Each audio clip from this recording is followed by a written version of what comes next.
sa akin, nagbibigay ito ng maraming education sa lahat ng mag-aaral dito sa Dinapa National High School. Para sa akin, sir, nagbibigay ito ng mga kaalaman, maraming kaalaman para makatulong sa amin sa pagsagot ng mga assignments, tapos upang makapag-research kami ng mga kailangan namin, mga kaalaman. Mas lalo pang nadadagdagan ang aming kaalaman sa ICT at mas lalo rin napapadali ang aming gawain.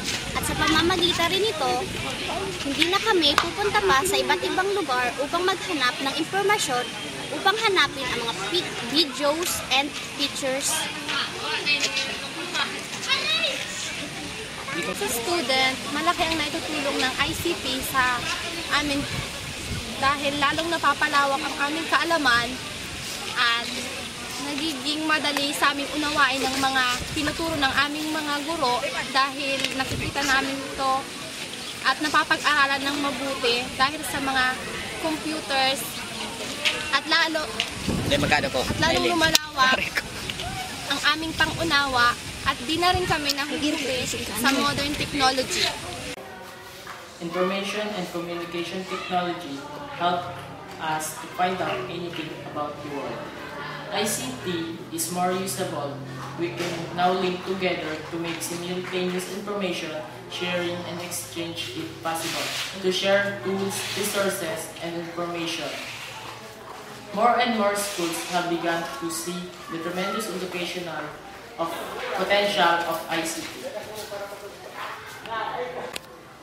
From now on, we can not only depend on books from the libraries, and now our lessons become accurately advanced. Lastly, because of ICT, we can now compete to other schools.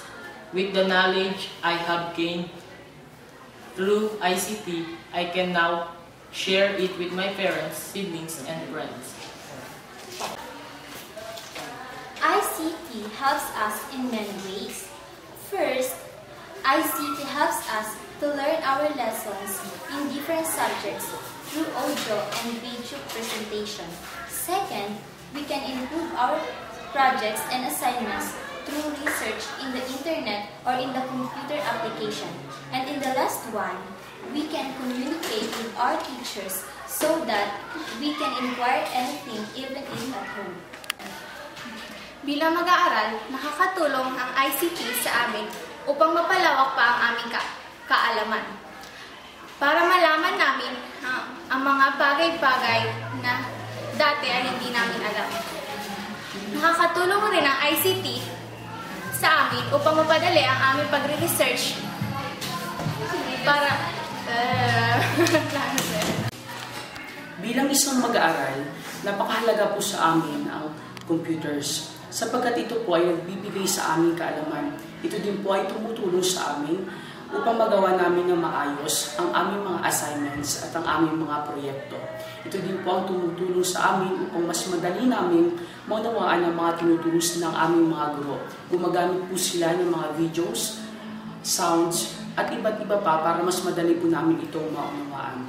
Kaya po bilang isang estudyante, nagpapasalamat po kami na mayroong ganitong teknolohiya sa bagong henerasyon ito. ICT is such a gift for me as a teacher because it helps me a lot in delivering my lessons, especially in science and even in values education. With it, I don't bother if I don't have enough laboratory materials because the internet can provide the whole process of the experiment. So the students will just view it and they can get thorough understanding of the experiment. Just like in the extraction of iron in the processed food that we eat, it needs materials that is not present or that is not available in our school. So using ICT in the experimentation is such a great way of doing an experiment because I can also do away with the accident that might happen in the laboratory room. And also, the misbehavior of the student is lessened. And after the activity, the students, when you ask the students, they can really give you a great answer about the activity. And because of ICT, I didn't also struggle explaining the different parts and functions as well as the interrelationships of the organ systems, because the internet has provided all these things to me or to us teachers. So with it, the students really have a thorough understanding of the lesson. So they get really interested with the topics in science. So because of ICT, I get less time, less effort, but great or excellent output in my work. So malaki yung naitutulong ng ICT sa tinuturo kong asignatura sapagkat mas lalong naiintindihan at malinaw kong naipababatid yung mga konseptong itinuturo ko sa mga mag-aaral. Halimbawa na lang ay kung pag-aaralan namin yung baligtasan. Hindi sapat na maituro ko yung mga konsepto, higit na lalong mahalaga kung may nakikita silang paraan ng pagsasagawa nito.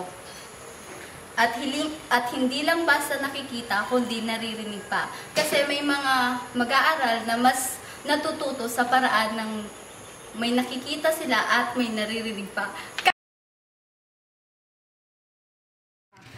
Sa mga sa mga computer, ang pag-aaral ko lang niyan, masyadong advanced sila. Natutunan sa mga natutunan na araw gumagamit panahon baga na. For example, sa text, sa cellphone. Hindi naman cellphone yung mga na importante nga dahil mo matago tayo maisip mo sila boss. Sino man ang computer, lalong advanced ang computer. Mga hakingon yun. Mostly, aram na ba siya mga computer na mahigurat. Nga dahil ang mahigurat. Yun lang po ito sir. Mas modernized na kasi yung ngayon na ang mga estudyante kasi yung sa mga matututo silang gumamit ng computer tapos ang pag-research nila mas madali, may internet connection na rito. Mas matalino mo yan ang mga estudyante dahil latest baga iyan na ang computer, dahil na silang naadalan pa kung araw kayo itong panahon na wala pa ang computer. Kami nga ni mga typewriter lang ka ito, kaya mas improve mo yan ang mga estudyante. Dahil naman ako salamat bigyan sa principal may na si Mr. Villa dahil siya talaga nakapa-improve man na maray ka ining sa muyang eskwelahan niya.